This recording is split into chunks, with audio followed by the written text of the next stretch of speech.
Bonsoir, auditeurs de Ivo Relais. Je vous retrouve aujourd'hui pour mon premier live de 2026 dans Ebony et Érable avec Monsieur Pacom Mchou, qui est directeur général de BSCISARL, Biais et Services Côte d'Ivoire. Donc, connectez-vous, invitez ceux qui veulent entendre les vraies affaires en lien avec le foncier. Vous savez, nous savons, on sait que souvent, c'est quelque chose qui fait couler beaucoup d'encre et beaucoup de salive aussi. Donc, aujourd'hui, on a une personne ressource qui va essayer de répondre à nos questions. N'hésitez pas à poser vos questions en commentaire. On va essayer de poser, si on a le temps, à notre interlocuteur. Si on n'a pas le temps, on va recenser, on va lui envoyer, il va répondre et puis on va faire un post avec le résumé de vos questions. Donc, bonsoir, Monsieur Ncho. Bonsoir, madame. Bonne arrivée, bienvenue chez nous. Donc, vous êtes sur Ivo Relais. Donc, excusez-moi, hein, on va vous voir tutoyer. Vous connaissez dans la fin du Canada. Est-ce que tu peux te présenter à nos auditeurs?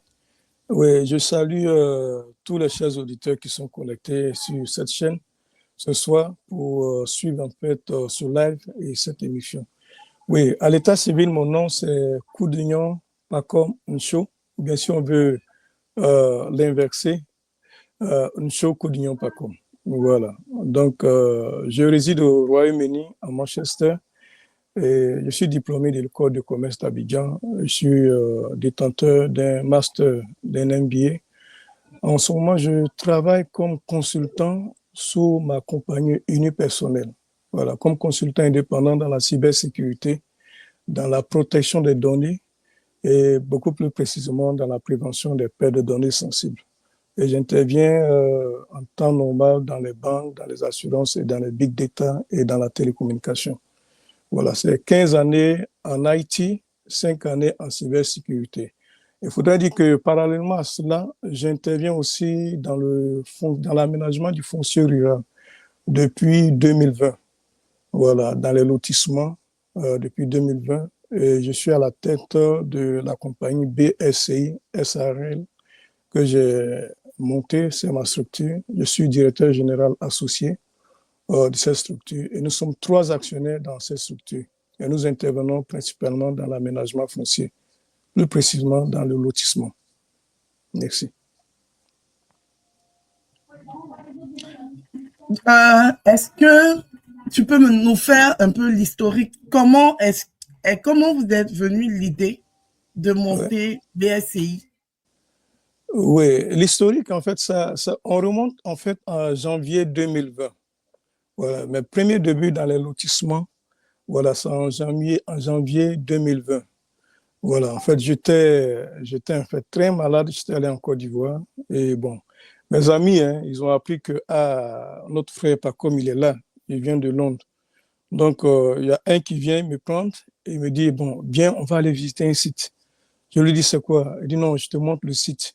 On va dans une broussaille, des arbres, des arbustes. Je lui dis, mais qu'est-ce que je viens voir dans cette broussaille? Il me dit, non, c'est parce que j'ai un lotissement en vue. Je voudrais que tu m'aides à financer. Et si tu participes au lotissement, pour un lot que tu prends 1 million, par exemple, d'ici quelques années, ça peut te faire 5 à 7 millions. Et ça, on est dans la région d'Aoué. Alors là, comme ça, je réfléchis très rapidement. Hein. Bon, si chaque année, je peux acheter des lots, et si je peux bâtir un patrimoine de 100 lots, si les lots peuvent me valoir 5 millions, ça me fait 700 millions très facilement.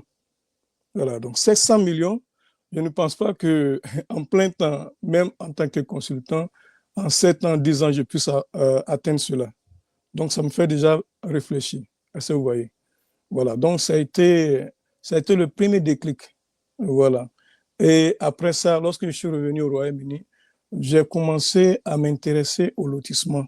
Et l'un des l'une des personnes avec qui j'ai travaillé voulait en fait que j'apporte des financements à un lotissement qu'il avait à Bingerville, à Kouaban, près de la lagune. Voilà, j'en ai parlé autour de moi et bon, en tout cas, près de 100 personnes étaient intéressées et ils étaient prêts à mettre 3 millions chacun. Donc, ça faisait près de 300 millions comme ça qu'on pouvait me donner pour financer. Mais je me suis rendu compte qu'en travaillant avec cette personne, la maîtrise du lotissement, c'était un peu difficile. Voilà. C'est-à-dire, quand il dit la maîtrise, bon, c'est quelqu'un qui est dans le lotissement, mais quand je lui dis ce projet, combien ça va coûter, il est incapable de me le dire. Voilà. Avec qui on va travailler, il est incapable de me le dire. Je suis obligé, à partir de Manchester, de trouver des personnes de ressources, soit des géomètres agréés. Voilà, je discute avec eux, je le mets en contact avec ces géomètres, ou bien des urbanistes agréés, je le mets en contact avec lui. Et en fait, de Londres, j'arrivais à organiser pour avoir les proformas et même chiffrer même le projet pour lui. Bon, donc j'ai vu que, bon, la maîtrise, voilà, la maîtrise de l'opération de lotissement, ça allait être un problème. Et aussi, la communication aussi était un problème. Voilà, lorsque je pose une question, souvent, il faut attendre 2 semaines, 3 semaines avant de recevoir la réponse. Et avec le temps, on passait de 2 semaines à 3 semaines ou à 3 mois. Bon, ça, c'est pas, en termes de service client, c'est pas quelque chose que ceux qui devaient me donner de l'argent allaient accepter. Et comme je n'étais pas à la source du projet, pour toute question, il fallait que je me réfère à la personne. Et ça prenait du temps. Donc, je me suis dit, tiens, ce que je vois n'est pas forcément difficile puisque j'ai été rencontrer beaucoup de personnes ressources pour pouvoir avoir les prix. Je l'ai beaucoup écouté, j'ai beaucoup écouté des amis autour de moi qui faisaient du lotissement. J'ai commencé à comprendre un peu le lotissement, les difficultés qu'il y avait dans le lotissement. Et je me suis dit, bon, ça, je vais le faire, mais de façon très scientifique, en ayant des personnes ressources qui sont sur le terrain que je vais soutenir financièrement pour réaliser un premier projet. Vous voyez. Voilà, donc dans l'historique, c'est ça. Hein. Et même ça, je me suis dit aussi, bon, je vais m'appuyer sur un petit projet et puis voir ce que c'est que le lotissement dans la réalité. Parce que souvent, tout est beau sur papier. Voilà, on te dit, voici le site, voici le nombre de lots, quand tu vas le vendre, voici tel nombre de millions. Mais la réalité sur le terrain en est tout autre. Voilà, donc j'ai commencé le lotissement avec un espace de 5 hectares sur fonds propres avec 2 amis. Lorsqu'on n'avait pas les fonds, on s'arrêtait. Lorsqu'on avait les fonds, on avançait. Au début, c'était moi qui travaillais. On a avancé jusqu'à ce que j'aille aux États-Unis. Après, c'était un autre qui était dans le groupe qui a pris le relais. Voilà. Et bon, lui, c'est un enseignant. Lorsque les vacances sont arrivées, voilà, bon, il ne travaillait plus. Donc, l'autre, le troisième, a pris le relais. Donc, j'ai vu que le fait d'avoir continuellement les finances, c'est un facteur très important pour faire avancer le lotissement. Voilà. Et nous avons passé 3 ans à lotir une petite parcelle de 5 hectares. Nous avons traversé toutes les difficultés dans ce lotissement. Hein? Une parcelle de 3-5 hectares, c'est rien, hein? Mais il a fallu braver les difficultés qui sont liées à la terre. Lorsqu'on va, on découvre que la terre n'est pas au propriétaire terrien lui-même. Ça appartient à une famille. Et ça, on le découvre dans les enquêtes. Ce n'est pas le propriétaire lui-même qui nous dit ça. Nous avons bravé toutes les difficultés liées à la gestion même du propriétaire terrien. C'est aussi un facteur de succès. Lorsque le propriétaire terrien est très embêtant, ça peut poser problème parce qu'il y a des lotisseurs même qui ont totalement abandonné des projets de lotissement. Nous avons aussi bravé tout ce qui était, je vais dire, au niveau pratique dans la réalisation des travaux. On a été vraiment humbles. Les premières personnes qui ont travaillé, ce n'étaient pas des premières personnes, ce n'étaient pas des personnes qui roulaient des 4x4. Hein. Voilà. Les personnes qui étaient sur le terrain, c'est des personnes qui marchaient. À un moment, ils étaient fatigués de marcher. Je leur ai acheté un vélo. Ils étaient fatigués de se déplacer en vélo. Je leur ai acheté une moto. Après, ils étaient fatigués de se déplacer en moto. Lorsque les lotissements ont commencé à s'étendre sur Azopé, jusqu'à ce que je leur achète une 4x4. Donc, j'avais beaucoup d'humilité et beaucoup de souffrance. Et aussi, on a pu toucher du doigt la réalité du lotissement. Et j'ai vu dans ces 3 ans, pourquoi est-ce que certains lotisseurs commencent des travaux de lotissement et n'achèvent pas. C'est lié soit à la maîtrise de l'exécution des travaux, de les enquêtes.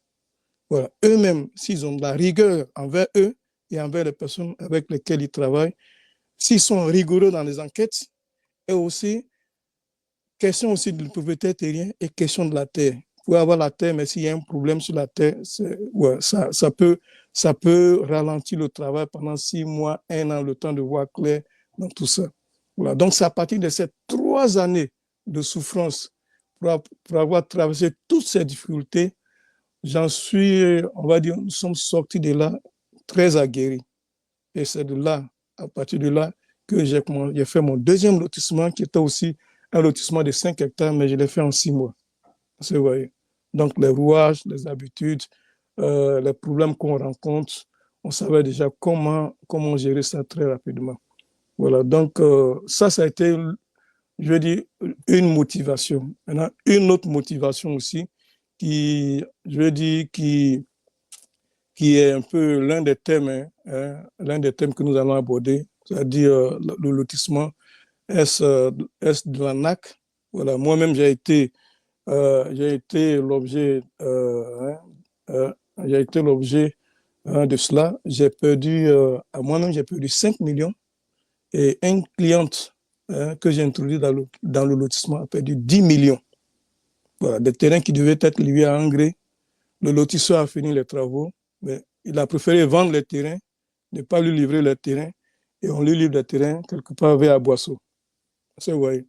Donc, non, mais c'était engrais d'Aboisseau. C'est vous qui ne saviez pas. Non. C'est engrais, Cocody, engrais, 10e tranche, 11e tranche. Voilà. C'est là qu'on devait livrer les deux. 50e tranche. Ouais, ils l'ont envoyé quelque part vers route à Boisseau, même pas à Boisseau, route à Boisseau quelque part. Voilà, c'est là qu'ils lui ont donné 2 terrains. Mais malgré ça, ils avaient des terrains à Abidjan. Je leur ai dit, mais donne au moins 2 terrains, plus un terrain en compensation. Mais il a préféré vendre et remettre 2 terrains quelque part très loin. Vous voyez. Donc, l'un des facteurs aussi, c'est ça. Donc, ça m'a motivé. Je me suis dit, bon, je vais faire le lotissement autrement. Voilà. Et j'aurai pour mission, pour objectif, de livrer des lots aux clients qui viennent vers moi, sans pression, sans souffrance financière, sans déconvenue, mais livrer les lots à tous ceux qui viennent vers moi, vers ma structure, pour acquérir des lots. Dieu merci, il faut dire que 95% de mes clients viennent de l'extérieur, de la diaspora. Et c'est vrai. Voilà. Je vais peut-être m'arrêter là pour ne pas être trop long. Oui, en tout cas, c'est très, très intéressant. Aujourd'hui, quels sont les domaines d'intervention de BSCI? BSCI intervient, bon, l'objet de la compagnie, c'est l'aménagement du foncier rural. Donc, on va dire, on intervient dans le lotissement. À 80% de nos activités, c'est des lotissements. Ouais. Et quand il dit les lotissements, c'est des lotissements, nos propres lotissements. Voilà, ça veut dire que je lotis en ayant la terre jusqu'à livrer les lots des clients. Voilà, je ne lotis pas des terrains qui appartiennent à d'autres lotisseurs pour éviter des déconvenus. Parce que je vous le dis, qu'il n'y a que le lotisseur seul qui comprend l'histoire, l'historique et qui comprend ce qui se passe sur la terre, sur le terrain qu'il a, la parcelle qu'il est en train de lotir, les difficultés qu'il a, c'est lui seul qui comprend. Il peut, s'il est transparent, le faire savoir au client. S'il n'est pas transparent, il peut ne pas le faire savoir au client. Donc, par souci de transparence, je travaille sur mes propres lotissements et je communique avec mes clients. Donc, 80% de nos activités, c'est des lotissements. Et puis, on a aussi des activités d'aménagement foncier, c'est-à-dire des bornages et des poses poteaux. Là, ça, c'est peut-être 20% de nos activités. Et je travaille, en ce moment, je travaille sur un site de 350 hectares dans la zone de Dabou, juste pour les bornages et pour les poses poteaux. Voilà. On va rentrer dans une partie de notre discussion que j'ai nommée « Acheter un terrain depuis l'étranger ». Ouais. Est-ce qu'on peut vraiment payer un terrain depuis l'étranger? Si oui, quelles sont les principales étapes? Oui, on va être simple. Il est possible d'acheter un terrain depuis l'étranger euh, si vous prenez les précautions, de bonnes précautions. Voilà, on va dire ça comme ça. Voilà. Maintenant, les grandes étapes. Si le terrain, vous pouvez l'acheter, ça dépend. Si vous faites des préfinancements, comme bon, on va prendre le cas de BSCI, la plupart des lots que je vends, c'est en préfinancement. Donc, vous allez souscrire à un contrat. Voilà. Je vous donne votre convention de promesse de cession de l'eau à la fin des travaux. Donc, vous signez le contrat, vous payez les frais d'ouverture de dossier. Lorsque vous faites, pour chaque versement que vous faites, je vous donne un reçu cumulatif qui indique ce que vous devez, ce que vous avez payé, ce qui vous reste à payer et la date de paiement. Lorsque vous avez fini de payer, je vous donne une attestation de paiement final, voilà, qui sert de base. Et une fois que le lotissement arrive au niveau du guide foncier, le guide foncier, c'est le gros document qui recense tous les lots qui sont issus du lotissement et les premiers propriétaires, c'est-à-dire la compagnie BSCI et les noms des propriétaires terriens. C'est les deux personnes qui sont dans le guide. Et à partir de là, je vous donne la lettre d'attribution pour dire, Madame Larissa, votre lot se trouve dans îlot numéro 10, lot 150, par exemple. Et de là, je vous donne votre attestation de cession. Et en donnant l'attestation de cession, je prends des mesures, parce que mes clients sont à l'extérieur. Je m'attache les services d'un huissier, d'un commissaire de justice. Il a le guide en face de lui, il a l'attestation de cession de l'autre côté, il voit dans le guide que c'est mon nom qui est écrit, il voit sur l'attestation de cession que c'est Madame Larissa. J'ai la pièce de Larissa qui prouve que c'est elle, c'est son identité. Il a ma pièce qui prouve que c'est moi qui suis inscrit dans le guide et il contresigne comme vérificateur. Voilà l'attestation de cession. Et avec cette attestation, nous allons à la chefferie, nous faisons la demande de l'attestation villageoise pour vous. Ça peut prendre 2 semaines, 3 semaines, 4 semaines, ça dépend des chefferies. Et une fois que vous avez ça, je vous recommande, donnez à César ce qui est à César, donnez à Dieu ce qui est à Dieu. L'État veut son argent. Faites votre dossier technique, lancez votre ACD, au moins votre nom est inscrit dans le cadastre pour dire que Mme Larissa, le lot lui appartient parce qu'elle est en train de faire un ACD, une attestation de cession définitive. Et vous avez aussi votre nom qui est inscrit dans le guide. De telle manière que si jamais il arrivait qu'il y a une double vente, à la vérification dans le guide, c'est votre nom qui est là. Donc, le terrain que la personne lambda est en train de vendre ne lui appartient pas. Et lorsque la personne cherchera à s'informer au niveau de la construction, on verra que c'est le nom de Mme Larissa qui est inscrit à la construction sur ce lot et elle est en train de faire un ACD. Ça vous protège, vous voyez. Voilà. Donc, je veux dire, ça, c'est les grandes étapes. Et je recommande, si possible, comme bon, on est au Canada, vous êtes au Canada, attachez-vous les services d'un huissier ou d'un commissaire de justice. Il peut vérifier le guide pour vous, pour savoir si celui qui veut vendre le lot est effectivement le propriétaire. Il peut aller à la construction faire ses vérifications. Voilà, c'est ce qu'on appelle,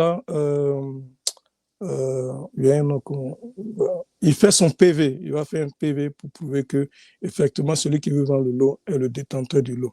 Voilà. Voilà, le document s'appelle le compulsoire. Il établit un compulsoire. Voilà, c'est comme un PV de vérification pour vous. Merci.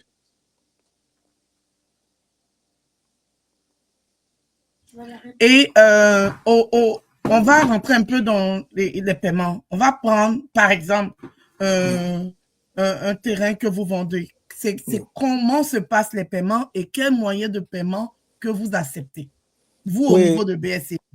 Oui, c'est simple. Bon, on va prendre un exemple très simple. La plupart de mes lots, le prix de base, c'est 1 500 000 plus les frais d'éjection. Donc, on est à 1 650 000. Voilà. Et pour les moyens de paiement, c'est simple.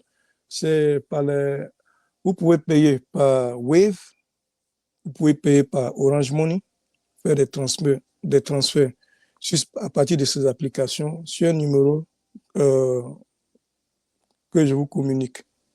Vous pouvez aussi, sous demande, si vous voulez faire un transfert bancaire, je vous donne les coordonnées, les RIB, hein, du compte bancaire de la compagnie BSI. Vous pouvez aussi faire des transferts. Vous faire des transferts de 50 000, 55 000, 100 000, 500 000. Voilà. Ce sont les méthodes de paiement que nous acceptons. Comment se fait le suivi? Admettons que moi, je veux acheter un terrain avec vous et que je n'ai aucun parent au pays.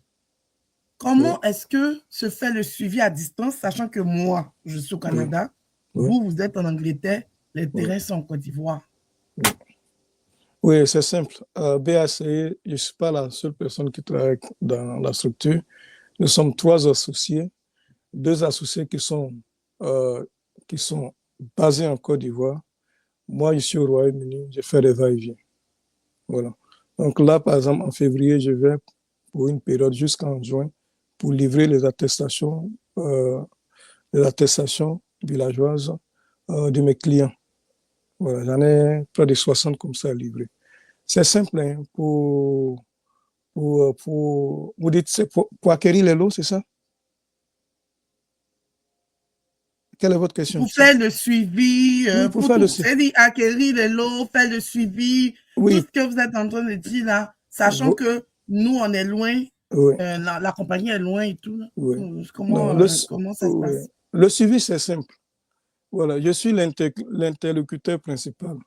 Voilà. Je maintiens un contact régulier et permanent avec tous mes clients. Voilà, tous ceux qui viennent souscrire, voilà, je maintiens un contact par WhatsApp et par téléphone, ou bien par email, si la personne veut bien m'écrire. Voilà. Lorsque le client a des questions sur le lotissement, c'est un projet. Ça peut être long, ça peut prendre du temps, ça peut être complexe, ça peut être opaque. Donc, je suis l'interlocuteur principal et je réponds aux questions des clients directement. Voilà. Tous ceux qui souscrivent à un programme de lotissement sont sur une plateforme, voilà, sur WhatsApp. Et sur cette plateforme, j'ai un devoir de transparence et d'information vis-à-vis d'eux. Voilà. Je leur permets de suivre les 14 étapes du lotissement, depuis le début jusqu'à la remise des attestations, en étant sur la plateforme. Ils n'ont pas besoin de se déplacer. Si les clients qui sont sur la plateforme veulent, ils ont droit à visiter le site. Voilà. S'ils veulent faire venir un membre de leur famille pour visiter le site, c'est possible. Bon, on organise des visites pour que les membres de leur famille aillent visiter le site pour eux. Ce qui arrive aussi, lorsque les clients sont de passage en Côte d'Ivoire, je leur donne la possibilité de visiter le site, malgré les calendriers que nous avons. Même lorsque nous sommes très occupés, il y a des clients qui viennent, dans 2 jours, ils doivent repartir. On dégage le temps pour qu'ils aillent voir le site, pour qu'ils voient les papiers physiques, voilà, les documents du lotissement. Voilà, donc toutes les étapes, les 14 étapes, depuis l'inspection du site, la prise de contact avec les propriétaires terriens, les travaux d'appontage, la détermination de la contenance, la polygonale du site, le morcellement du site, l'attestation de propriété coutumière qui prouve que le terrain appartient aux propriétaires terriens. Voilà, les enquêtes de voisinage pour prouver que nous n'empiétons pas sur la parcelle d'un voisin autour du site, le PV de confirmation. Voilà. Tout ça, ce sont des preuves. Lorsque nous faisons le morcellement, j'apporte la preuve du morcellement sur la plateforme. Chacun peut voir les lots et les îlots et les numéros. Lorsqu'il faut faire les attributions, je fais aussi, tout ça c'est publié sur la plateforme. Voilà. Sauf peut-être des informations un peu confidentielles que je cache. Voilà. Même l'autorisation de lotissement, je le publie sur la plateforme. Voilà. Donc le client, en étant au Canada, peut suivre le lotissement depuis le début. J'apporte des preuves sous forme de photos, sous forme de vidéos et des preuves de documents également. Voilà. Le filmage du site et autres. Donc ça permet au client de voir que le lotissement, les travaux avancent. Je le fais parce qu'un lotissement, c'est 80% du travail est fait dans les bureaux et 20% du travail est visible. Donc, si vous ne communiquez pas régulièrement avec les clients, ils vont croire que rien ne se fait, rien n'avance. Vous voyez. Au début, on les voit, on voit les topographes, les géomètres sur le terrain. Après, tout se fait dans les bureaux à 80%, et vers la fin, vous les revoyez encore sur le site pour faire du bornage, des ouvertures de voies avec les caterpillars et les poses photos. Donc, il faut, entre ces deux étapes, du début à la fin, il faut vraiment assurer une bonne communication. Donc, moi, j'informe dans ces 14 étapes les clients à partir de la plateforme. Celui qui a des soucis ou bien qui a des questions, il peut me les poser directement et puis je réponds. Je leur apporte les réponses nécessaires. OK. Moi, toujours, quand on me parle de terrain foncier immobilier en Côte d'Ivoire, je dis, ceux qui sont sur le terrain, eux-mêmes qui sont au pays là-bas, on a fini à les couper. Ils sont là, hein, devant eux. Hein. On voit même, on sait, on a des proches, en tout cas, on entend tout. C'est-à-dire, eux-mêmes sont là-bas. Maintenant, nous, on est au loin ici. Je ne sais pas ce que tu dis, c'est comment est-ce que on peut, genre, être rassuré qu'on n'est pas en train de nous vendre poisson dans l'eau. Non, en fait, c'est une très belle question. Ce que vous posez comme question, c'est une question très pertinente. Je réponds à une question, hein, c'est l'un des thèmes du sujet. Est-ce que les lotissements en Côte d'Ivoire, bien les pétitionnements, c'est de l'arnaque? Oui, il y a beaucoup de lotissements qui ont été des arnaques. Voilà.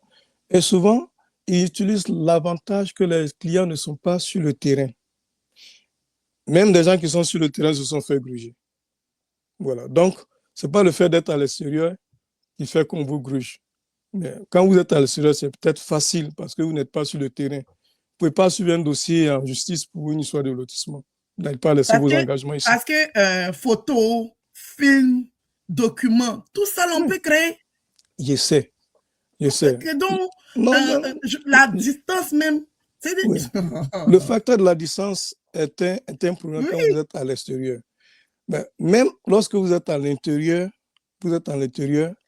le facteur de la distance n'est pas un souci, mais c'est le lotissement et la conduite de lotissement lui-même qui est un problème. Je dis toujours aux gens que les 3 facteurs, moi, sur la base de ma propre expérience, les 3 facteurs qui font qu'un lotissement réussit, c'est d'abord le facteur de la terre, la légitimité de la terre qu'on lotit.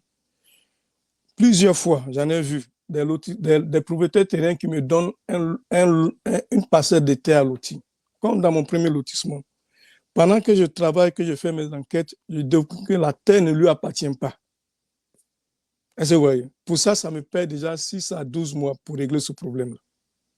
Voilà. Donc, la terre qu'on lotit, c'est comme une belle femme que vous voyez dans la rue, hein, et puis vous lui faites une proposition, jeune fille, suivez-moi, parce qu'elle est belle, vous la prenez, elle vous suit, et puis pendant que vous marchez, vous vivez avec elle, vous vous rendez compte qu'elle ment. Voilà. C'est une voleuse, ça ne vous arrange pas. C'est une palabreuse, ça ne vous arrange pas. Au final, qu'est-ce que vous vous en débarrassez, malgré sa beauté. Donc, c'est ça. Ça peut être un terrain même à Benjerville, c'est bien placé. Ce n'est pas ça qui fait la réussite, comme on dirait, du lotissement. Donc, les problématiques qui sont liées à la terre, il faut que le lotisseur prenne du temps pour en sorte qu'il puisse se rassurer qu'il n'y a pas de litige, souvent. Souvent, il y a des lotissements qu'on me donne. Je fais 6 mois d'enquête avant de commencer quoi que ce soit avec mes propres fonds. Parce qu'une faute de vérification que vous faites, ça peut retarder le projet de 6 à 12 mois. Est-ce que vous voyez? Voilà, mon projet d'aménagement à Dabou est retardé de 6 mois en ce moment pour une faute technique, pour avoir empiété sur la parcelle d'un autre lotisseur. Est-ce que vous voyez? Bon, encore, c'est moi dans mes enquêtes que je découvre et je viens lui dire au lotisseur qui m'a donné le contrat. Est-ce que vous voyez? Ça, c'est un exemple. Voilà, donc le facteur du lotisseur, voilà, c'est-à-dire qu'il faudrait qu'il soit diligent à faire les enquêtes nécessaires. Il y a des enquêtes formelles à la mairie, à la sous-préfecture, des enquêtes de commodo et incommodo. Il y a des enquêtes aussi dans le village où vous prenez la terre, auprès du comité foncier, de façon formelle et informelle. Renseignez-vous. Vous n'allez pas là-bas pour prendre la terre et puis vous ressortez, vous donnez un peu d'argent. Non. J'ai des gens souvent qui sont dans le village qui m'informent. Qui m'a donné la terre, est-ce que la terre là, de façon informelle, avant même d'aller vers le chef de terre, la chefferie, le comité foncier, et avant de poser, comment dire, ma demande de lotissement ou ma demande d'enquête. Est-ce que vous voyez? Donc, la terre, il faut se rassurer qu'il n'y a pas de problème, autant que ça puisse dépendre de vous. Voilà. Ça, c'est un point. Le deuxième point, ce sont ceux qui vous ont donné la terre. Voilà. Si ils ont un double langage, ça va vous fatiguer. Ça fatigue beaucoup les lotisseurs. La terre m'appartient et pendant que vous travaillez, vous voyez que la terre ne lui appartient pas, mais la terre lui appartient, lui et son frère, ou bien il y a encore 5 personnes qui sont derrière qui n'ont pas été informées. Voilà. Donc, il y a le facteur qui dépend du propriétaire terrain qui vous a donné la terre. Donc, il faut prendre les mesures nécessaires pour dégager tous ces risques. Et puis ensuite, le troisième facteur souvent que je dis, ça dépend du lotisseur lui-même. Si le lotisseur est diligent et honnête, ouais, il prendra toutes les mesures nécessaires pour faire le travail comme il faut. S'il est léger, il y a des choses qui vont lui passer, comment dirais-je, de travail, il ne va pas faire les vérifications et ses erreurs vont le rattraper. Maintenant, l'autre facteur que je peux ajouter, c'est le côté financier. Un lotissement, ça demande beaucoup de moyens. Ça, il faudrait que je vous le dise, ça demande beaucoup de moyens. Il y a des lotisseurs qui ont commencé des travaux et qui ont abandonné les champs, les projets de lotissement. Voilà. Il y a des propriétaires terrains qui sont venus vers nous pour dire ah, mon terrain, il y a un monsieur qui était en train de lotir, ça fait plus de 7 ans, on ne le voit plus.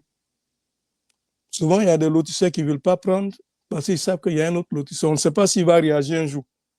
Voilà. Est-ce que vous pouvez nous aider à régulariser en fait, ce lotissement jusqu'à finir? C'est vrai. Voilà. Donc, ces 4 facteurs-là sont importants. Le côté financier, le côté de la terre, la parcelle qu'on lotit, l'histoire de la terre, il faudrait quand même maîtriser cette histoire. Il faudrait aussi maîtriser aussi les propriétaires terriens eux-mêmes.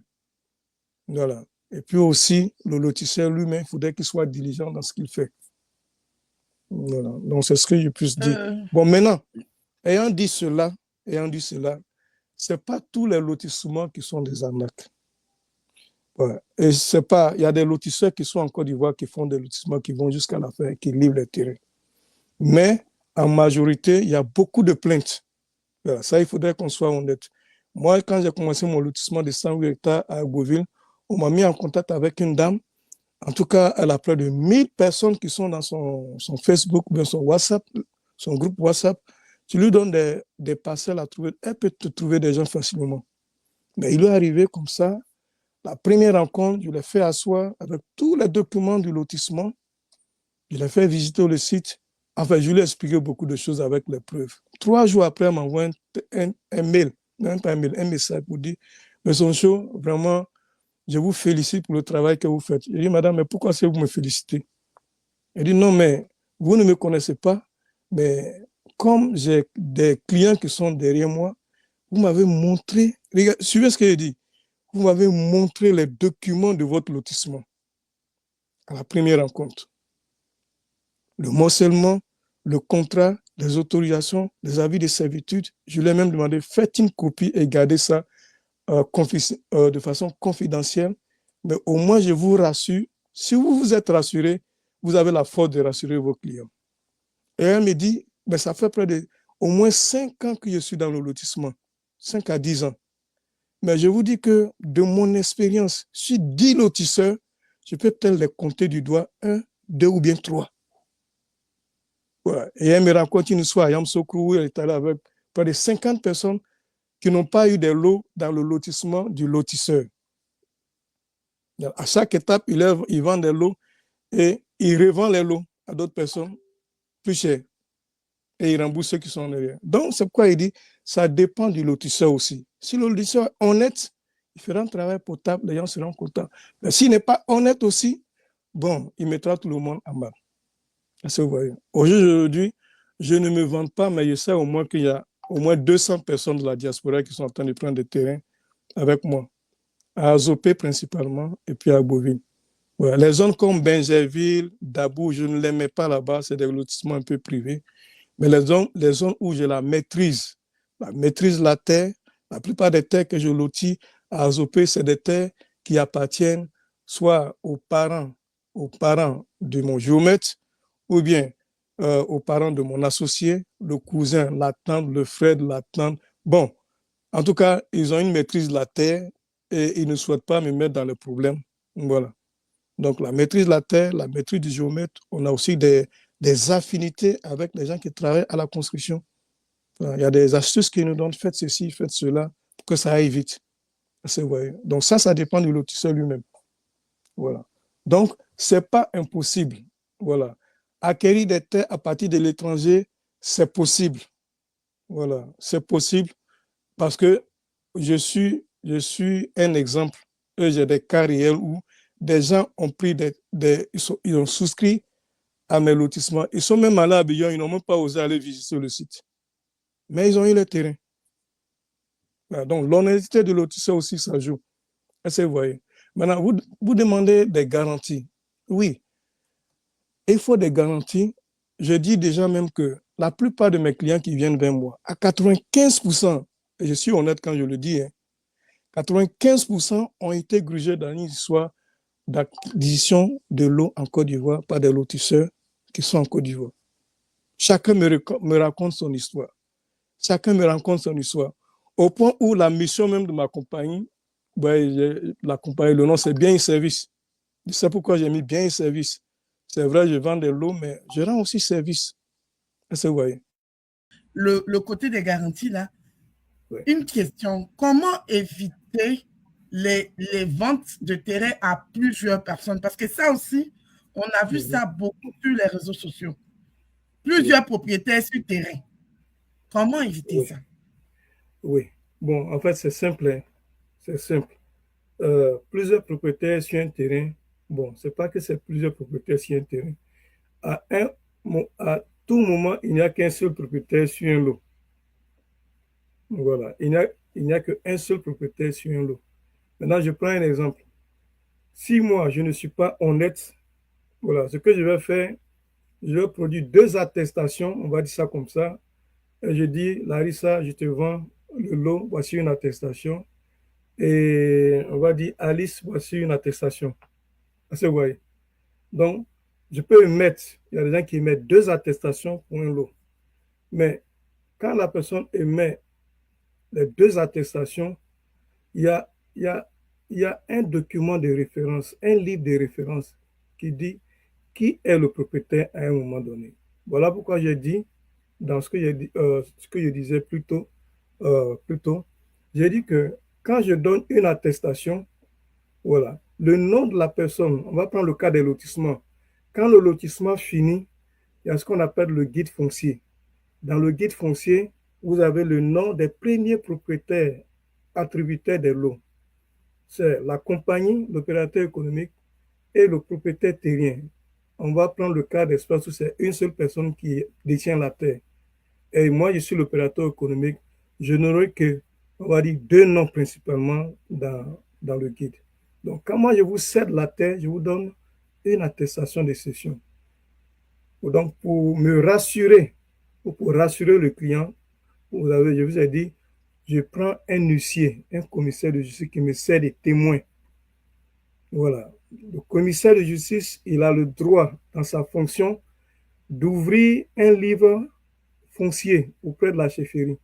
Si toi, Larissa, tu vas pour dire, est-ce que, chef du village, je peux vérifier que le lot, ce lot-là, ça appartient à M. Soncho? Le chef du village peut me dire non. Mais un huissier, par sa fonction, a le droit d'interroger le guide foncier. Voilà. Donc, si quelqu'un vous vend un lot, voilà, qui est issu d'un lotissement, je recommande de prendre un huissier pour vérifier le guide foncier, pour voir si celui qui vous vend le lot, c'est son nom qui est inscrit là-bas. Donc, si moi, je t'ai vendu le lot, on va dire le lundi, que tu as pris un huissier, bon, moi, je vais prendre l'huissier. L'huissier vérifiera dans le guide foncier que le lot m'appartient et au moment de te remettre, il va t'inscrire dans le guide. Il va demander à la chefferie de t'inscrire dans le guide. Donc, c'est ton nom qui sera dans le guide. Et si moi, je m'amuse à vendre de façon à émettre une autre attestation de vente à une cliente Alice, si Alice va se renseigner là-bas, ou bien par mesure de présence, elle demande à son huissier, est-ce que tu peux me vérifier que le lot effectivement appartient au moment de la transaction ou de la cession appartient à M. Ncho? Quand le huissier ira à la chefferie, le huissier verra que le lot n'est pas au nom de M. Cho, c'est au nom de Mme Larissa. Voilà pourquoi je dis, quand vous êtes à l'extérieur, bon, on peut prendre un ami pour faire la transaction, mais payer au moins un huissier, payer son déplacement et payer les frais. Voilà, il va au moins interroger le livre foncier pour voir si le lot appartient à celui qui vous le vend. Voilà, ça c'est le minimum que vous pouvez faire. Ça, c'est le minimum que vous pouvez faire. Mais sinon, les lots que les gens attribuent à 2 personnes, on les voit dans les lotissements villageois. Voilà, même les lotissements qui sont approuvés. Bon, c'est pas honnête, hein, c'est de la malhonnêteté. Vous cédez en même temps, vous montez hein, le lot à 2 personnes. Voilà pourquoi je dis, dès qu'on vous cède le lot, inscrivez-vous. Et voilà pourquoi aussi je dis que je vais à Abidjan, moi-même de par propre main, je cède le lot et j'inscris le nom du client dans le guide. Je le fais parce que il y a certains clients, ils veulent l'attestation de cession et puis ils prennent leur temps, 1 mois, 2 mois, 3 mois, 4 mois. Moi, je ne sais pas ce qui peut se passer là-bas. En tout cas, la faute ne viendra pas de ma part, mais par mesure de prudence et pour rassurer le client, pour le bienfait du client, je l'inscris dans le guide. Voilà, il est propriétaire du lot, son nom est dans le guide, il a les droits coutumiers, il a l'attestation villageoise et je l'exhorte à faire son dossier technique. S'il voudrait que BACI fasse le dossier technique, on peut faire le dossier technique le plus rapidement possible et puis lancer son ACD. Voilà. On va parler de Grand Muncho à Agboville, qui est un des lotissements que vous êtes en train de faire actuellement. Je vais dire, c'est le projet, c'est l'actualité de BSCI. Donc, est-ce que vous pouvez nous situer le terrain, les superficies, le prix, statut juridique du terrain, qui sont les ayants droit et est-ce que le site est viabilisé? Donc, vraiment, on va faire une pleine vue sur Grand Muncho. Oui. Donc, mon dernier lotissement sur Agboville, c'est Grand Muncho. On va dire le lotissement public où j'invite des souscripteurs, c'est Grand Muncho.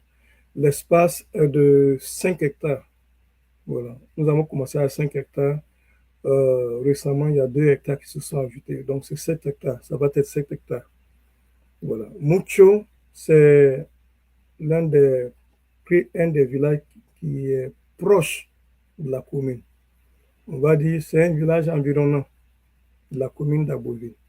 Voilà. Aujourd'hui, avec l'urbanisation, le développement d'Agboville, Muncho a été englouti par la commune d'Agboville. Donc, Muncho est vu maintenant comme un quartier d'Agboville.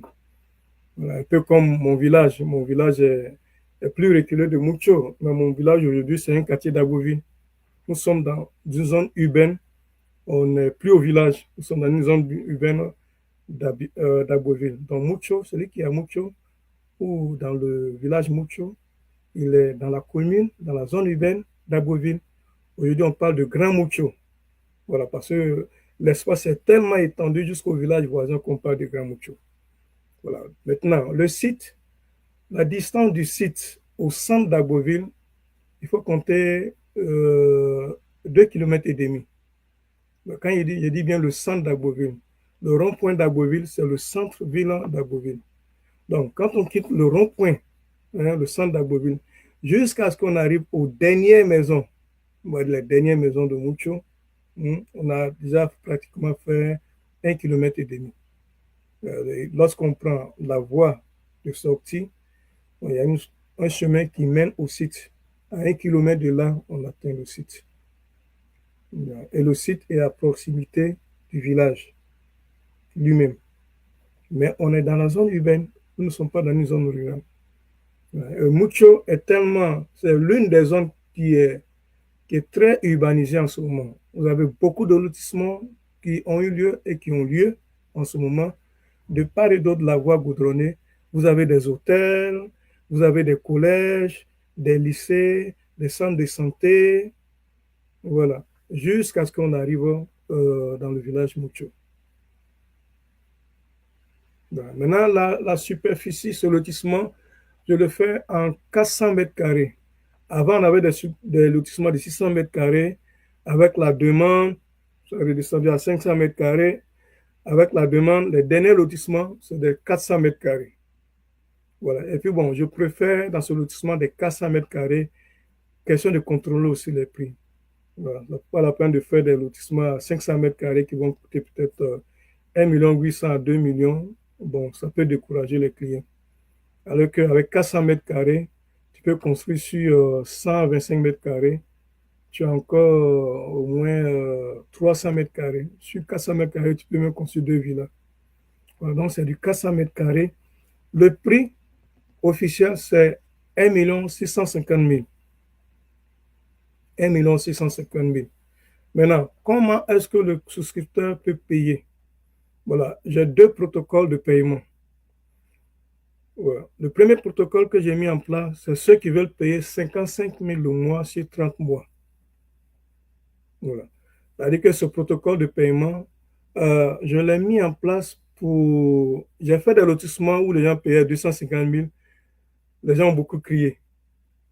J'ai fait des lotissements où les gens payaient 100 000 le mois. Ça allait, mais quelques-uns ont dit, ah, c'est un peu dur, on est sur beaucoup de projets. Voilà. Et j'ai maintenant fait des lotissements. Mes 2 derniers lotissements, le client paye 55 000. Voilà. Pour moi, c'est 55 000. Donc, vaut mieux risquer 55 000 chaque mois et suivre l'évolution d'un lotissement que de risquer 250 000 d'un coup. Parce que vous voyez. Je vais couper un peu. Oui. Moi, par exemple, si je suis intéressé par le terrain de 400 mètres carrés à Monchou, Oui. c'est 1 650 plus frais d'ouverture ou c'est 1 650 inclus les frais d'ouverture? Parce que je pense qu'au départ, vous aviez parlé des frais d'ouverture. Oui, ça c'est précisé dans le contrat. 1 650 000, c'est le prix d'acquisition du lot. Vous avez... Et le lot est fourni comment? Le lot est fourni comment? Non, le lot, on vous le fournit avec l'attestation, la lettre d'attribution, l'attestation de cession et l'attestation villageoise est fournie par la chefferie.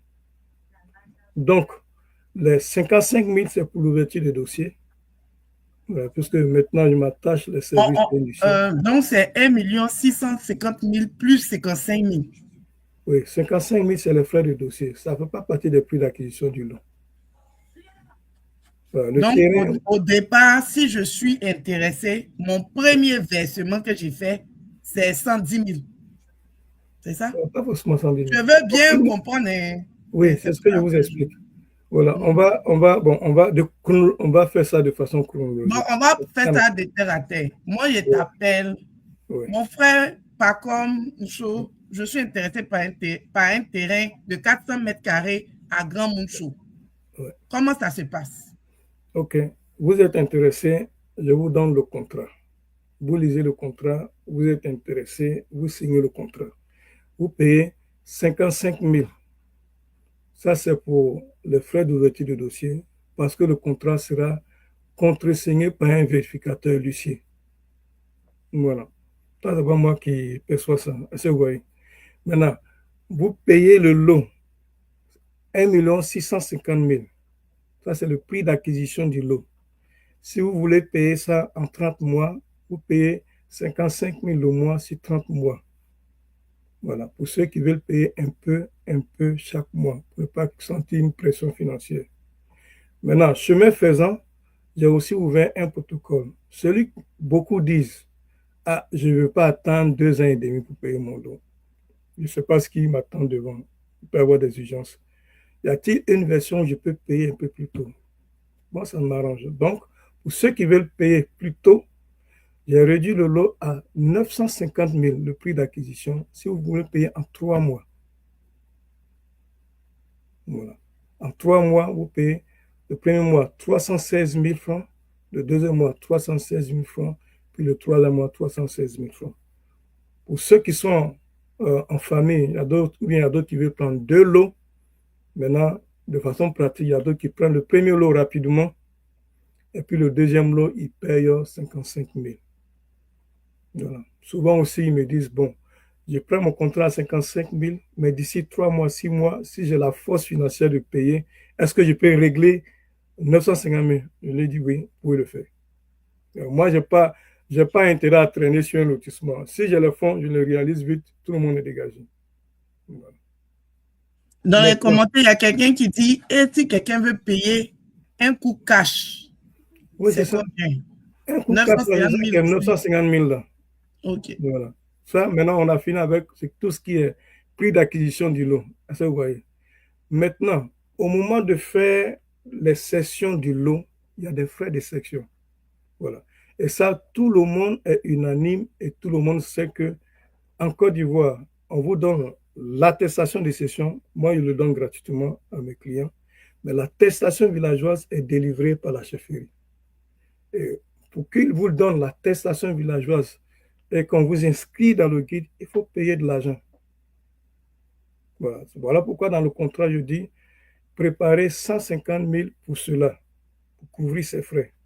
Si vous voulez que je vous donne l'attestation de session, que vous-même, vous alliez faire les courses, je n'ai pas de souci pour cela. Mais si quelqu'un me dit, BSI, M. Sencho, faites les courses pour moi jusqu'à ce que j'obtienne l'attestation villageoise, jusqu'à ce que je sois rassuré que je suis inscrit dans le guide, je le fais avec mon huissier et le prix, c'est 150 000. Il y a une bonne partie qui va à la chefferie parce que la chefferie le demande. C'est pas, ça ne nous revient pas. Il y a une partie que je remets aussi à l'huissier.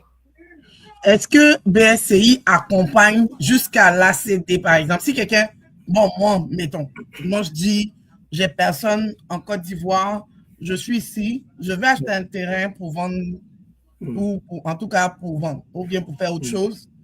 Moi, j'ai aucune personne fiable au pays. Si je dis, moi, je veux que BSCI va jusqu'à l'ACD, est-ce que c'est faisable? Et si oui, est-ce qu'on peut savoir s'il y a des coûts? Oui, effectivement, il y aura des coûts. Le fait de payer les premiers 55 000 pour l'ouverture du dossier, le prix d'acquisition du lot, le prix pour obtenir, faire les démarches jusqu'à l'obtention de l'attestation villageoise ou bien les documents du lot, voilà, ça c'est par rapport au lot. Maintenant, chacun d'office a la responsabilité de faire ces démarches pour l'accéder. Voilà. Maintenant, si quelqu'un dit, et c'est ce que je vois souvent, je ne veux pas qu'un membre de ma famille sache que je suis en train de prendre un lot. Je ne veux pas que ceci, tant. Voilà. Est-ce que vous pouvez faire l'ACD pour moi? C'est faisable. Voilà. Tout ce qu'il faut faire, il faut faire le compulsoire. Le même huissier qui a fait l'ouverture de dossier et qui a suivi la transaction de cession peut faire le compulsoire. S'il vous faut le dossier technique, le même expert géomètre qui a contresigné les documents, l'appontage, la polygon, le dossier technique, c'est le même géomètre expert qui fait le dossier technique du lot pour déterminer la contenance exacte et fournir son rapport. On vous demandera vos pièces d'identité et puis on remplira aussi la demande d'ACD. Vous payez les frais d'ACD et puis on introduit la demande d'ACD pour vous. Voilà. Aujourd'hui, les frais de ACD, c'est combien environ? Bon, je n'en ai pas fait pour des clients. Okay. Voilà, je n'en ai pas fait pour des clients. Tout ce que je sais, mon premier ACD, j'ai confié ça à mon neveu qui l'a fait. Bon, ça fait près de 5 ans que j'attends parce que, bon, j'ai pas 5 voulu... ans pour attendre ACD. Oui, j'ai mon neveu qui a attendu 4 à 5 ans pour avoir son ACD. Mais toutefois, le délai raisonnable, c'est 6 à 12 mois. Vous le faites, il y a ce qu'il faut faire. Il faut rendre le dossier lourd, hein, mettre un petit caillou dessus, comme on le dit, l'accompagner pour que ça soit rapide. Ça se fait aussi. Vous voyez. Voilà. Maintenant, une fois que vous introduisez le dossier, ils viendront refaire ce qu'ils appellent le contrebondage pour voir si ce qui a été mis comme contenance dans le dossier est exact. Ils vont faire le contrebondage, ils vont faire les vérifications.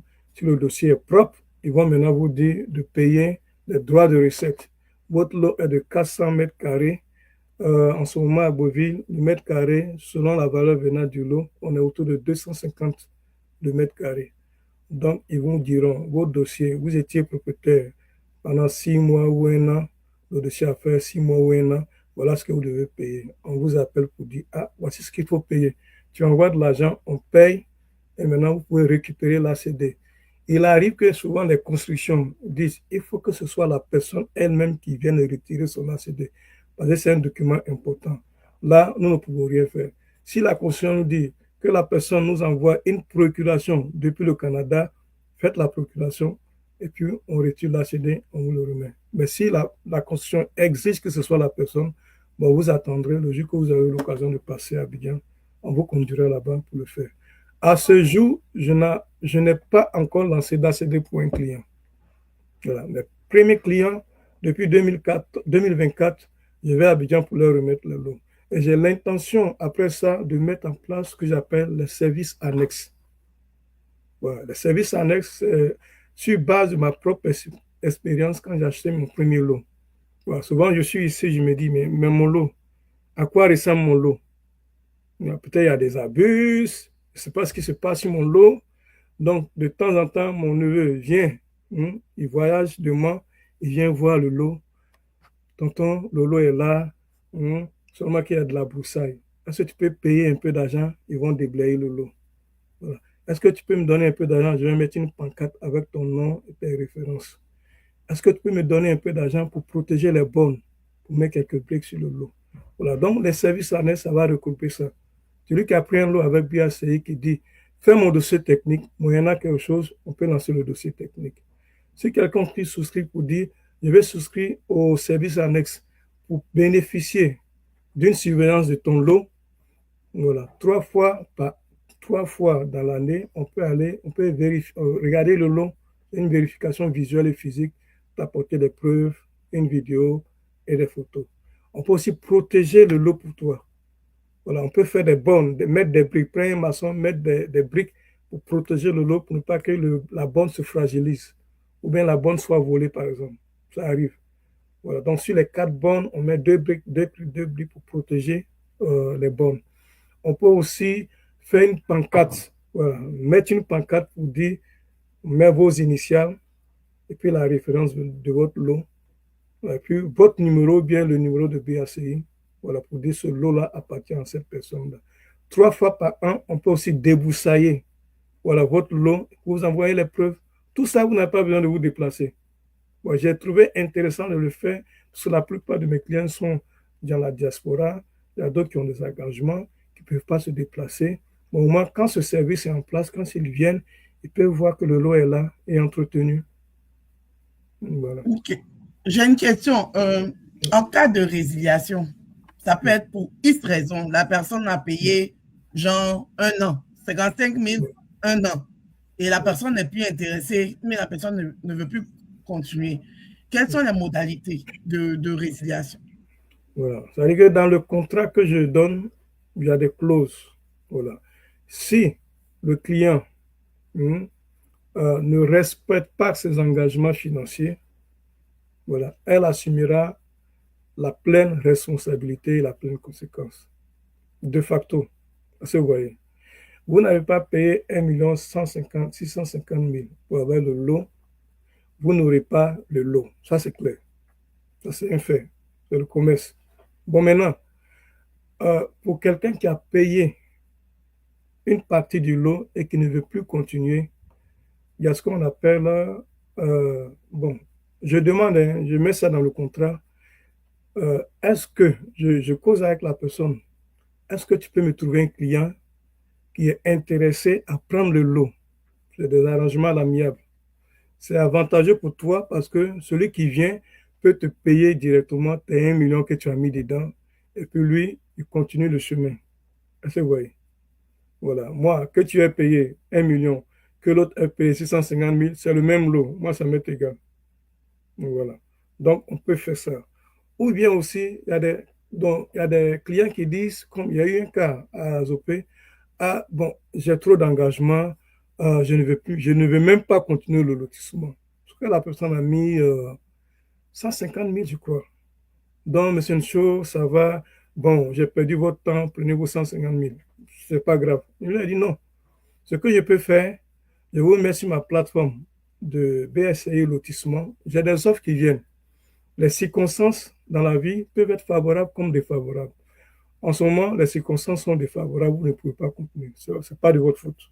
Ce que je peux faire, au lieu de perdre cet argent, je préfère vous inscrire sur ma liste. Le jour que vous verrez un autre lotissement, quand vous viendrez, je déduirai ce que vous m'avez déjà payé du prix que vous allez payer, au lieu de perdre ça.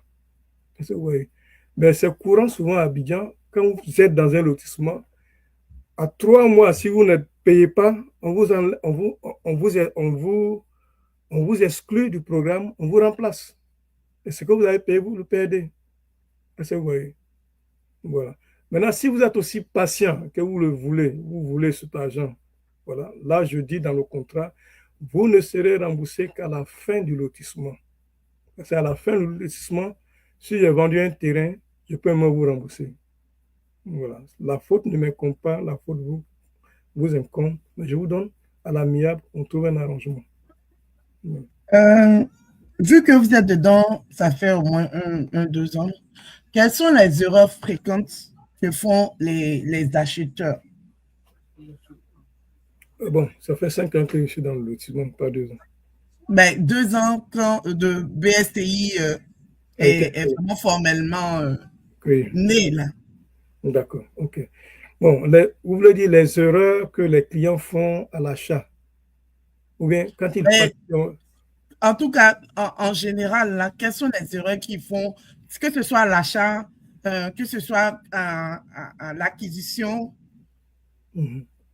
C'est quoi que vous voyez couramment dans le domaine? Ok, bon, Parce que, par exemple, vous avez parlé de erreur technique qui fait que vous perdez 6 mois à Dabo, oui, par exemple. Voilà. Donc, Voilà pourquoi. par expérience et tout. Oui. C'est-à-dire que les erreurs, là, les erreurs, on va dire, les erreurs sont liées aux facteurs de succès du lotissement. Maintenant, côté financier, le client, les erreurs, voilà. Avant de venir prendre un engagement, il faut ménager ses finances. Vous voyez, voilà. Ne rentrez pas dans des programmes de préfinancement, peut-être qu'ils vont faire 1 an, ou bien 2 ans, ou bien 3 ans. Vous commencez et puis vous ne pouvez pas payer. Voilà. Ça, bon, c'est pas bien pour vous. Voilà. Ne rentrez pas dans un programme de préfinancement quand vous savez que vous avez un engagement de 50 000 le mois. Vous payez ce mois-ci, vous sautez 2 mois, vous payez 1 mois, vous payez, vous sautez. Il y a d'autres mains qui accumulent 3 mois. Je suis obligé de les interpeller. Il y a un main qui accumule 6 mois. Vous voyez. Ça, souvent pour les clients, ils se disent, je suis en train de payer mon lot dans tous les cas. Vous voyez. Ils payent pas bien, ils sautent 3 mois. Mais ce dont ils ne se rendent pas compte, ils sont en train de faire souffrir le lotisseur. Parce que le facteur de retrait du lotissement, pour un lotisseur qui est consciencieux, qui est diligent, ce n'est pas le fait que le lot coûte 10 millions, 3 millions. Non. Surtout en préfinancement, le facteur de réussite lié au client, c'est la fidélité à verser son dû. Voilà. C'est-à-dire que j'ai le choix. Quand je fais mon préfinancement, je peux dire, tous ceux qui rentrent, en 3 mois, vous payez. En 3 mois, je réalise. À partir de 3 mois, j'ai les fonds, je réalise le programme. Comme je peux aussi dire, dans le protocole, je vais prendre mon temps et le financer de bout en bout. J'ai besoin de 50 personnes. Donc, quand les 50 personnes rentrent, c'est nécessaire que les 50 personnes payent chaque mois. Sinon, vous retardez, vous me faites souffrir. On va dire ça comme ça. Mais pour le client, il ne sent pas la souffrance parce que je suis en train de payer un lot. Et c'est souvent ça, cette erreur que les clients font quand ils ont affaire au lotisseur d'Abidjan. Ah, j'étais en train de payer un lot et puis je n'ai pas eu mon lot, je n'ai pas été remboursé. Mais on ne vous dit pas comment il payait. Vous payez à tempérament alors que lui, quand il a fait son programme, ceux qui viennent prendre le préfinancement doivent payer par mois. Pour vous, vous êtes en train de payer un lot, mais lui, vous êtes en train de le faire souffrir. Et le manque de patience des lotisseurs Abidjan, on vous enlève, on vous remplace. Voilà, ça, c'est une erreur souvent que les clients font. Donc, si les clients peuvent voir ça, ménagez vos finances et prenez votre engagement et respectez votre engagement. Ça fait 5 ans que je suis dans le lotissement. Je peux compter peut-être 7 personnes, clients, qui ont été fidèles. Je dis bien 7. Dans les 200 clients que j'ai, qui ont été fidèles. Quand il dit fidèles, qu'est-ce que soit le montant, voilà, qui ont payé mois par mois jusqu'à aujourd'hui. 7. Est-ce que vous voyez? Ce n'est pas le fait de payer 25 000. Même à 25 000, il y a des gens qui vont sauter des paiements. Voilà, donc ne faites pas cette erreur, surtout si vous allez en préfinancement, de peur que le contrat que vous ayez dise en 3 mois, si vous ne payez pas, on vous enlève sans être remboursé. Donc les clients, ne faites pas cette erreur. Si vous voulez que vous ne pouvez pas ménager vos finances, économisez et venez acheter un terrain, même si c'est un terrain avec attestation, en attente d'approbation, vous l'aurez peut-être un peu plus cher, mais au moins, vous payez votre dû et vous avez vos papiers. Et vous attendez l'approbation. Vous voyez. Voilà. Ça, c'est vis-à-vis, comment dirais-je, du client. Maintenant, vis-à-vis du lotisseur lui-même, c'est ce que je vous ai dit, l'un des facteurs de retrait du lotissement, ça dépend du lotisseur lui-même. Voilà. Si le lotisseur est diligent, il saura prendre les précautions nécessaires. Voilà, les contrôles nécessaires surtout, les vérifications de la terre. Est-ce que la terre appartient réellement au propriétaire terrien? Est-ce que la chefferie confirme que la terre lui appartient? Est-ce que les ayants droit sont d'accord? Et tous, est-ce qu'ils sont d'accord pour lotir? Il y a ce qu'on appelle le PV, le PV du conseil de famille. Quand on doit lotir, s'il y a 16 personnes, il est important que toutes les 16 personnes signent un document pour dire nous sommes unanimement d'accord de lotir et de donner le lotissement à BSI pour lotir. Sans ce document, je ne peux pas engager le lotissement. Souvent, il n'arrive d'attendre 2 mois parce qu'il y a quelqu'un qui est à Korogo, qui est un ayant droit. Il faut ménager son temps pour qu'il descende au sud pour participer à la réunion du conseil de famille pour que sa signature soit sur le document. Maintenant, il y avait une question que vous n'aviez pas répondu là. Pour le terrain de Grand Mucho, là, qui sont les ayants droit? Non, il y a 2 personnes qui sont des ayants droit. Et leurs noms sont mentionnés dans le document d'autorisation de lotissement que j'ai publié sur la plateforme. Okay. Voilà. Je ne peux pas citer les noms. Non, ok. Mais au moins, c'est 2 personnes, ce n'est pas 16 personnes. Voilà. Maintenant, les ayants droit, il faut les connaître. Si nous prenons un terrain avec, dans une zone villageoise ou bien urbaine, nous ne sommes pas du village, on ne les connaît pas. Mais le chef de terre ou bien le chef du village et ses administrés connaissent le village, ils connaissent les familles. Voilà, donc ils convoquent les propriétaires terriens, ils convoquent les membres de la famille. Est-ce que vous êtes d'accord? Est-ce que vous êtes unanime? Bon, si vous êtes unanime, faites une réunion de famille. Tout le monde donne son accord. Ils signent un papier qui dit qu'ils sont vraiment d'accord. Vous voyez. Donc, c'est des contrôles comme ça que nous on fait. Voilà, il faut le faire. Voilà. Il faut attendre aussi que le chef du village, voilà, le chef du village vous donne aussi le titre de propriété coutumière qui prouve que le terrain appartient à cette famille ou appartient à la personne, au représentant de la famille qui veut faire l'outil, cette terre. Ça, il faut faire ces démarches-là. En tant que lotisseur aussi, il faut aussi prendre le cadastre, c'est-à-dire après l'appontage. Il faut se renseigner aussi auprès de la construction. Je vais lotir 5 hectares ici. Est-ce qu'il y a un autre lotisseur qui est en train de faire un travail? Est-ce que le propriétaire terrain n'a pas vendu la terre ou bien il n'a pas cédé la terre à un autre opérateur économique qui est en train de travailler sur le terrain? Et souvent aussi, ça arrive. Voilà, donc, il faut faire des contrôles, il faut faire des vérifications, même si c'est des vérifications informelles. Il faut s'informer pour avoir la situation, on va dire, le statut de la parcelle que vous êtes en train de lotir. Il faut prendre toutes ces précautions-là. Voilà. Là, le live tire à sa fin. On a dépassé même le 1 heure qui était imparti. Et puis, désolé aussi à ceux qui ont été interrompus. On s'excuse là, problème technique. Et puis, on n'avait plus le son. Pourquoi faire affaire avec BSCI, SARL, Bien et Services? Pourquoi faire affaire avec moi ou avec ma société? Oui, avec vous en tant que personne morale. Bon, on va dire, je ne dis pas d'office, faites affaire avec moi. Voilà, on va être simple. Voilà, parce que si je sonne ma trompette, c'est un peu prétentieux. Je ne peux pas dire du mal de moi-même, mais je peux dire aussi du bien de moi-même, parce que je sais comment je travaille. Est-ce que vous voyez?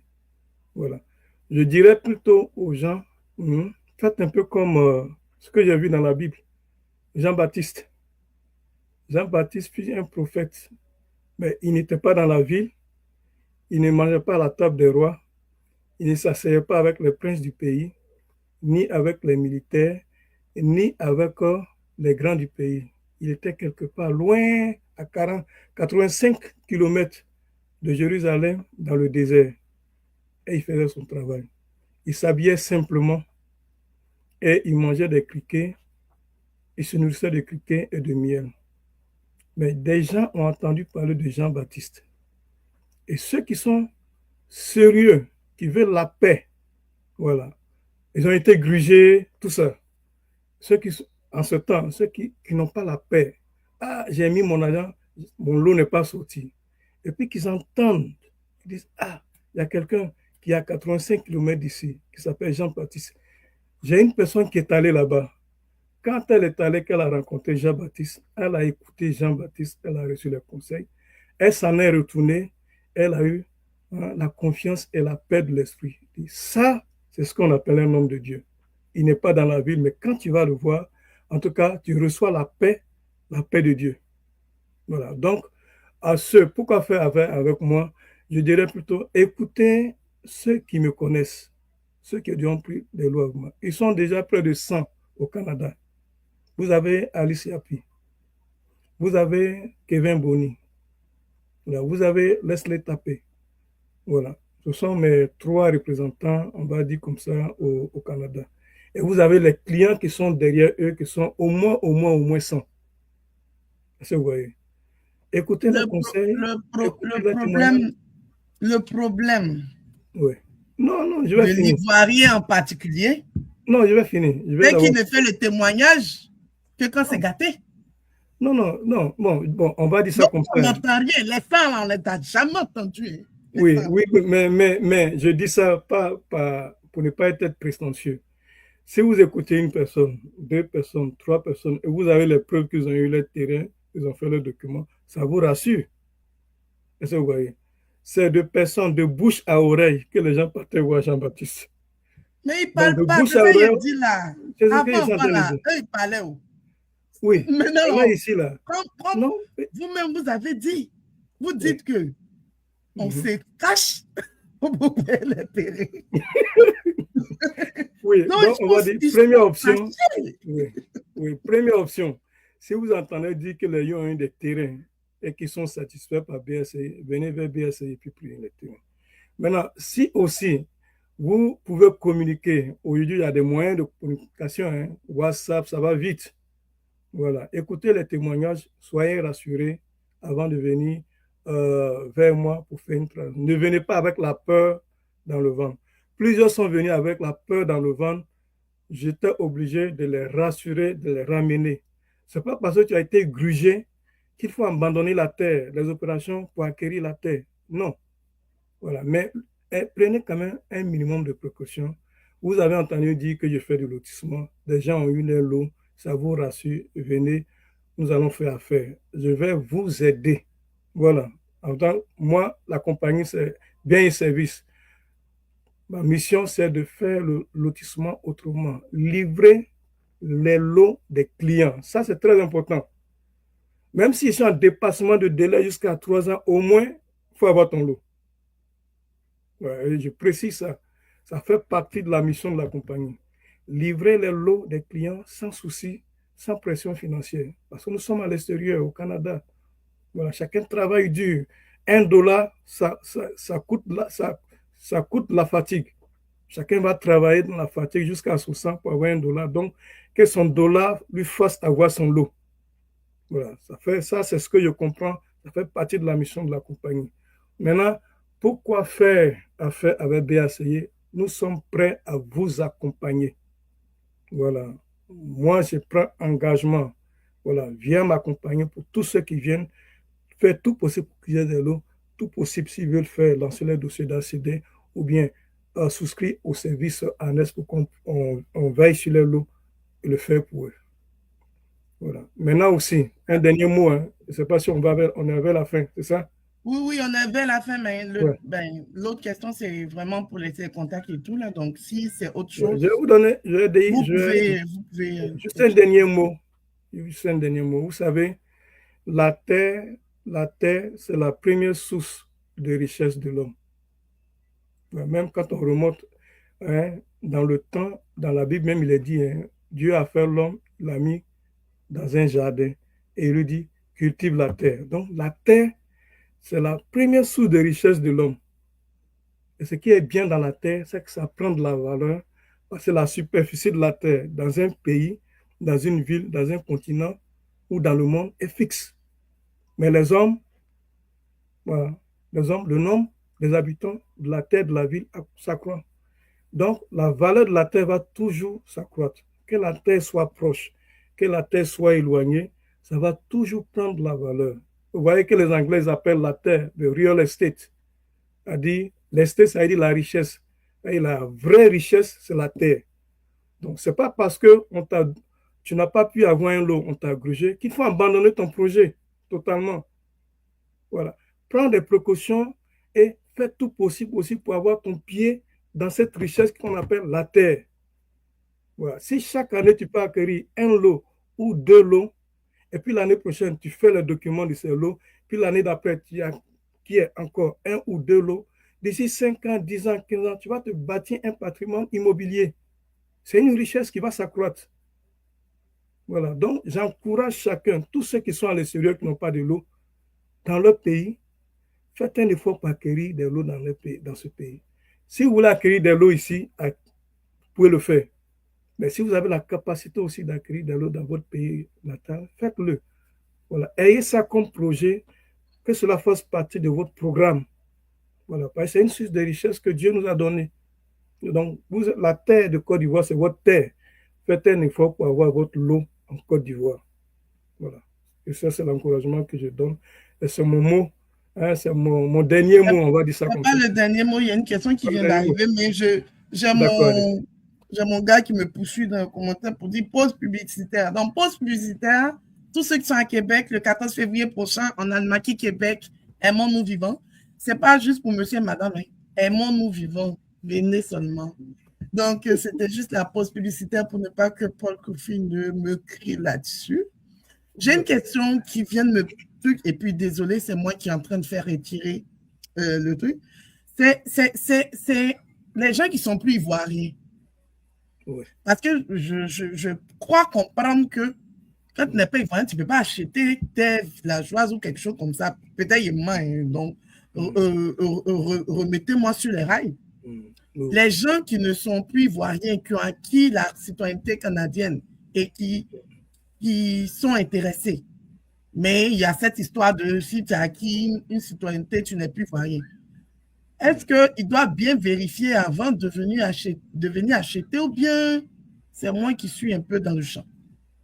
Bon, de facto, ce que je sais vis-à-vis de la loi par rapport à l'acquisition, on va dire des terrains, voilà.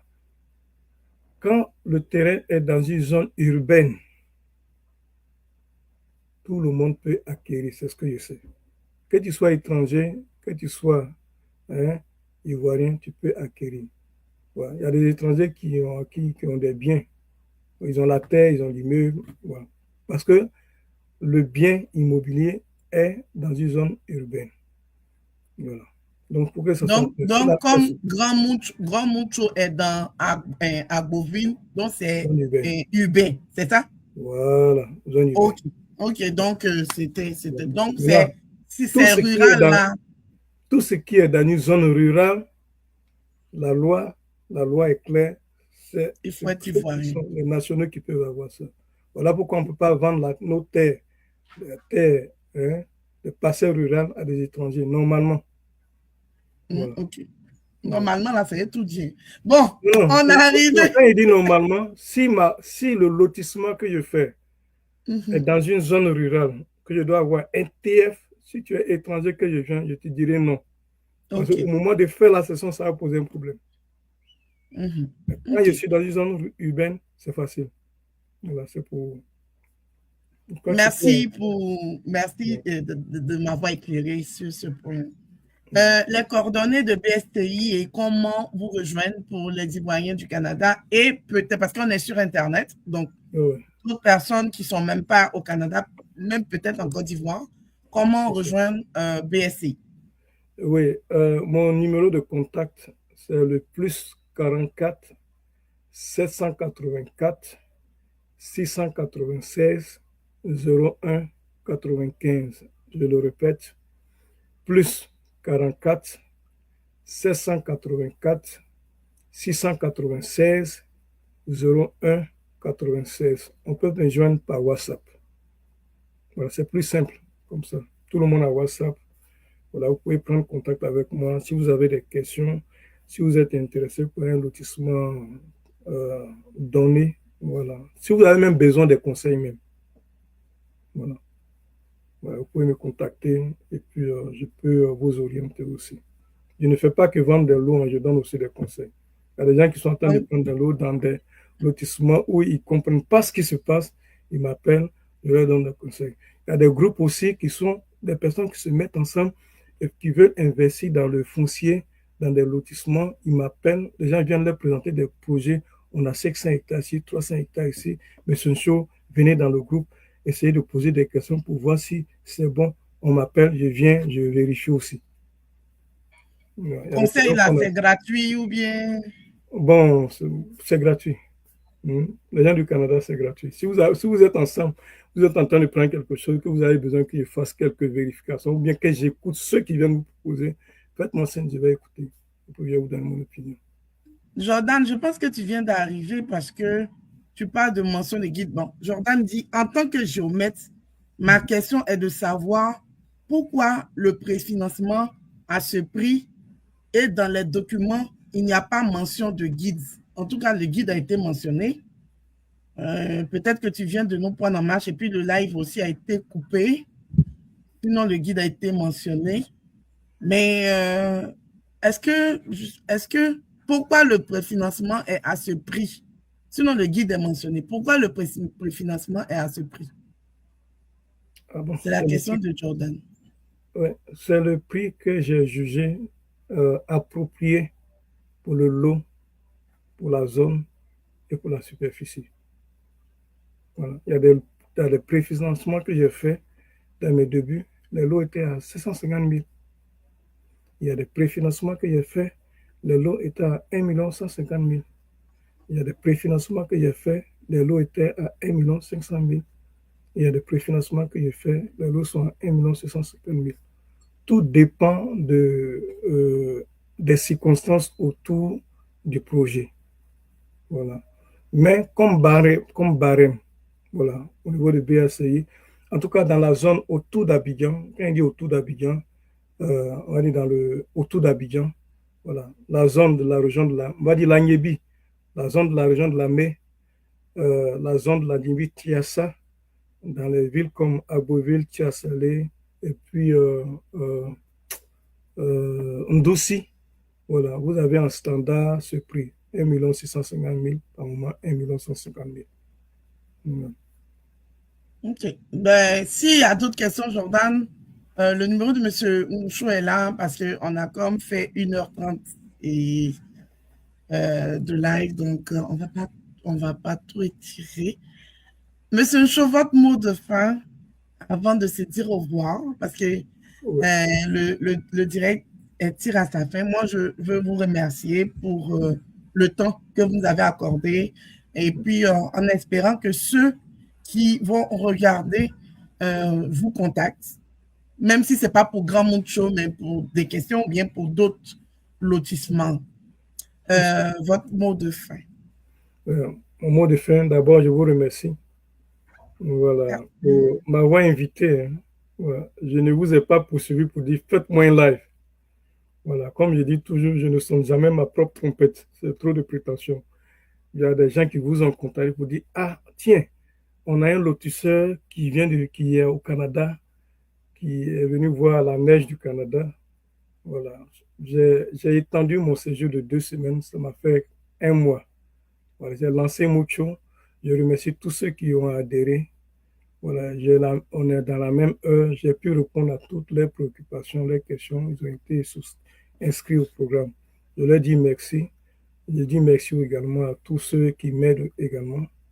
Actuellement, dans Mucho, il reste environ combien de terrains? Oui, la campagne sur Mucho, c'est 80 lots. Mais en ce moment, je suis à 35 inscrits. Ah, ok. Voilà. Donc, il reste la moitié, 45. Voilà, jusqu'à 80 et puis j'arrête. Voilà. Donc, je vous remercie aussi, voilà, de m'avoir accordé ce temps, cette opportunité. Voilà. Et puis, bon, mon mot de fin, vraiment, je vous encourage. Ceux qui ont été grugés, comme je dis, 95% de mes clients ont été grugés, ne jetez pas l'éponge. Voilà. Dieu vous a donné une source de richesse qui est la terre. Voilà. Il nous a créé, il nous a mis dans un jardin dans la terre. Cultivez la terre, ayez possession de la terre. Voilà. Je vous dis aussi, même dans le Nouveau Testament, il est dit, le royaume de Dieu est comparé à quelqu'un qui sait qu'il y a une richesse dans une terre. Et qu'est-ce qu'il fait?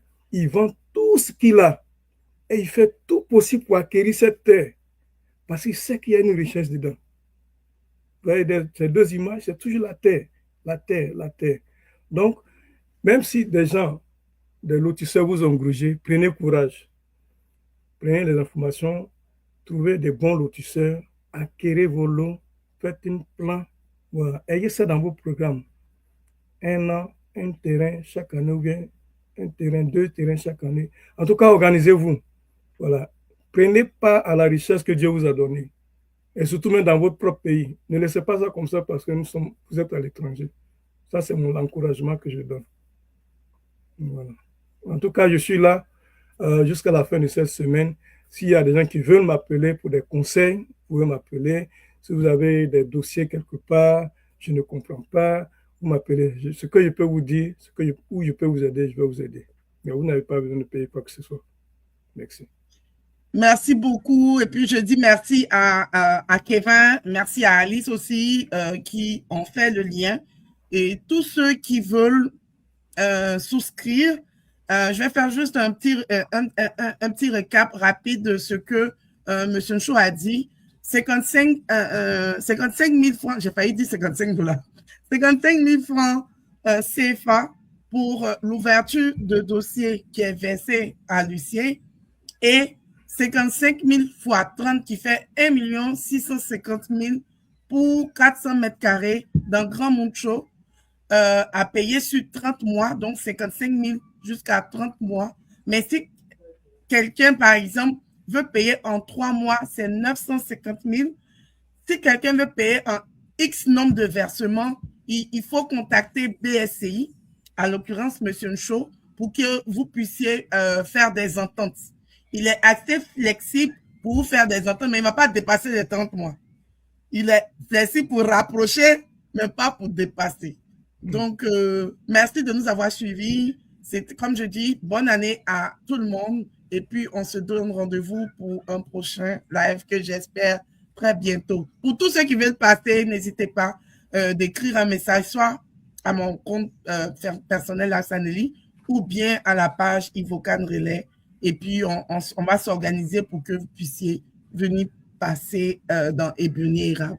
Merci et bonne soirée à tout le monde. Merci beaucoup. Merci. Merci à tout le monde.